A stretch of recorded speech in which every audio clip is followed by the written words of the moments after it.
Acabou a reunião do governo de Israel com o embaixador brasileiro em Tel Aviv para a repreensão devido a essas declarações do presidente Lula.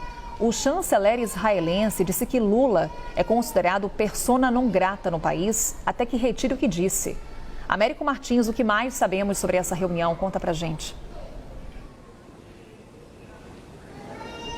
Olá, Carol. Essa reunião acabou agora há pouco. Ela foi realizada no Museu do Holocausto em Jerusalém, que segundo o chanceler israelense, Israel Katz, isso é o lugar que melhor exemplifica o que os nazistas fizeram com o povo judeu. A gente lembra que durante o Holocausto, cerca de 6 milhões de judeus foram exterminados pelo ditador nazista.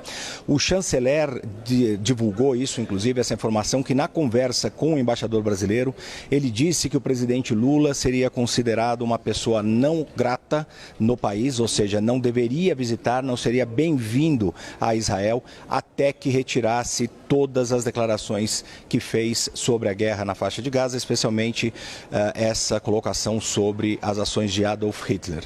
Ele disse ainda que o governo israelense quer uma retratação do presidente Lula sobre essas declarações. Eu vou ler o que ele chegou a escrever, inclusive no X, o antigo Twitter.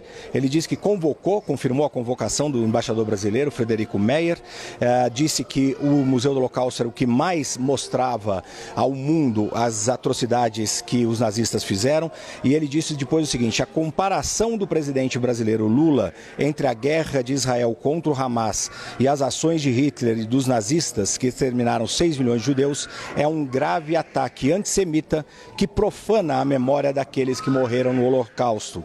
Ele continua num tom bastante duro: não perdoaremos e não esqueceremos. Em meu nome e em nome dos cidadãos de Israel, informei ao presidente Lula que ele é uma persona não grata em Israel até que ele peça desculpas e se retrate de suas palavras. Eu conversei também, Carol, com o Itamaraty, enquanto essa reunião ainda estava em andamento, para entender melhor qual seria a resposta do governo brasileiro.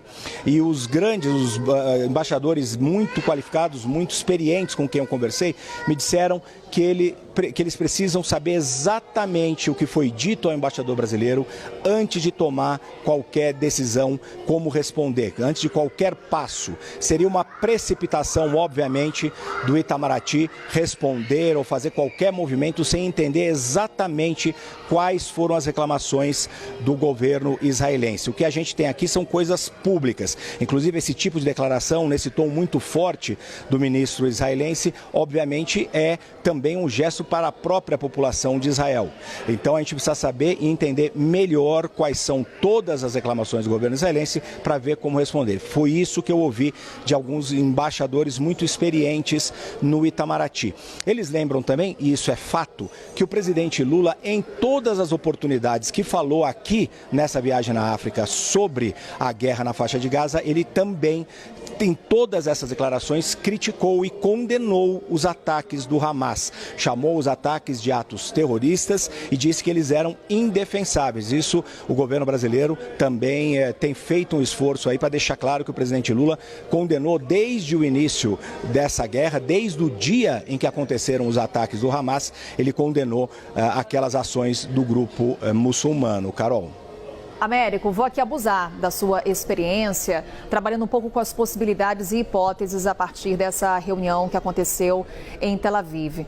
Quais são as chances do Itamaraty, do governo brasileiro, de fato divulgar uma retratação depois dessas declarações do presidente Lula? Porque o que a gente está acompanhando aqui no Brasil, por exemplo, Américo, são os aliados do presidente Lula indo às redes sociais defendendo as declarações do presidente. Essa retratação está no radar no campo das relações internacionais? Carol, eu perguntei exatamente isso para essas fontes com as quais eu conversei. E todos eles me disseram que justamente precisavam entender melhor o que o governo israelense disse ao embaixador brasileiro e que qualquer outra discussão neste momento seria uma especulação.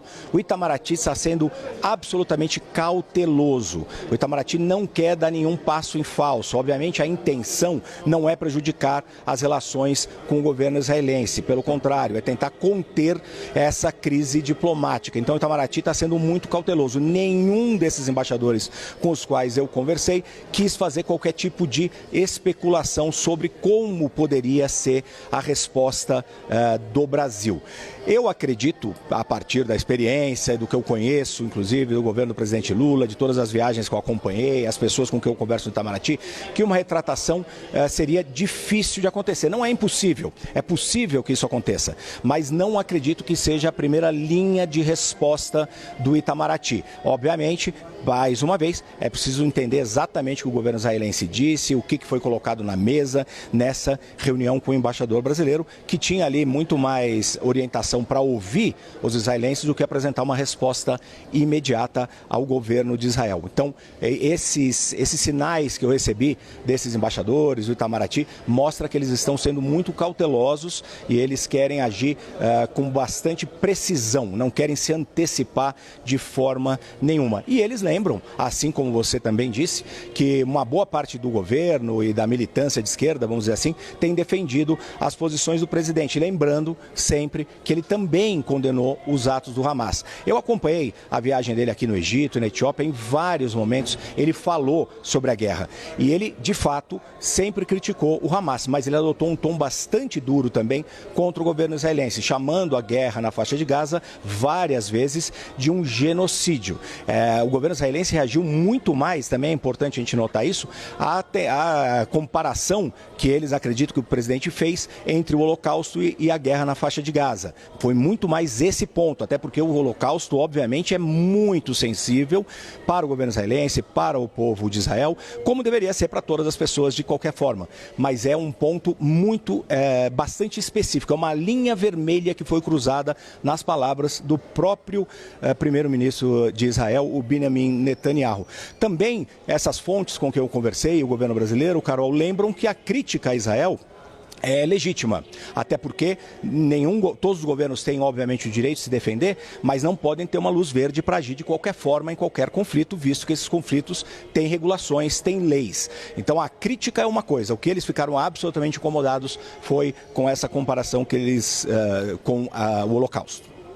E é entender o que significa agora, na prática, cruzar a linha vermelha, como se referiu o primeiro-ministro de Israel, Benjamin Netanyahu. Américo Martins acompanhou toda essa agenda internacional do presidente Lula, trazendo informação para a gente, análise. Obrigada, Américo. Daqui a pouquinho, espero ainda conversar mais com você, porque ainda tem muito assunto para a gente repercutir com o Américo Martins.